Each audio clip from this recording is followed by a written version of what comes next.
Some basic principles of biblical faith. The Bible is the inspired word of God. God is only revealed in the Bible. Other religions are all false and offer no truth. We may use other biblical texts like the Apocrypha and Pseudepigrapha as long as their teaching is in harmony with the Bible. There is only one power or deity, Yahweh. The deity is the only one who is good. The deity is the source and creator of all. The deity is present everywhere, and at the same time the deity also has unlimited power, so there cannot be an opposing power in the universe. There cannot be a struggle between two powers of good and evil. Moral evil proceeds from the will of man, but physical evil from the will of God, who sends it as the punishment of sin. The next principle is, man is mortal and sinful, in need of salvation and unable to save himself. When man dies, his existence ends until the day of resurrection from the dead. Death came into the world unrelated to the nature bestowed upon Adam in Eden and was not inherent in him before being cursed. Adam broke God's law, judged unworthy of immortality, and sentenced to return to the ground from whence he was taken, a sentence which defiled and became a physical law of his being and was transmitted to all his posterity. Christ was all God's promises and intentions made flesh.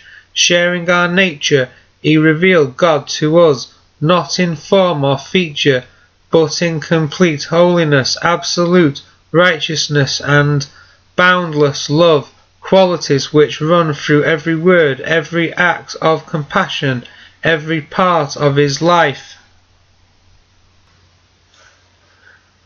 We create our own reality through our thoughts and beliefs.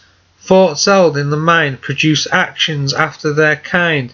It is the law of cause and effect by which the universe operates. This law has been expressed in a variety of ways through the ages.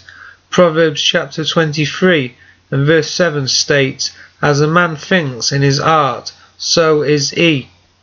Jesus said, "As you sow, so shall you reap." We today say, "What goes around comes around." In the Lord's Prayer, the law is clearly expressed, "And forgive us our debts, as we forgive our debtors." We create our own reality through our thoughts, feelings and actions. In other words, the reality we see is the result of seeds we have planted in the past. As we awaken to the gospel message, we begin to change how we think and thus transform our lives.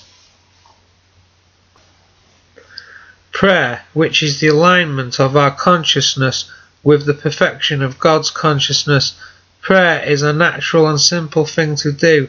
Prayer time can be short and upbeat, or long and more reflective. Remember, we are not praying for things or to change God, but simply to remember that God dwells in us and wants to give us nothing but good. Prayer is talking to God. Meditation is silently listening for his answers. It helps us discern the still small voice within. This is a daily activity. It is not enough to know the gospel. We must also practice the gospel through prayer and meditation, then in every thought, word and action. Studying and discussing the scriptures is not enough.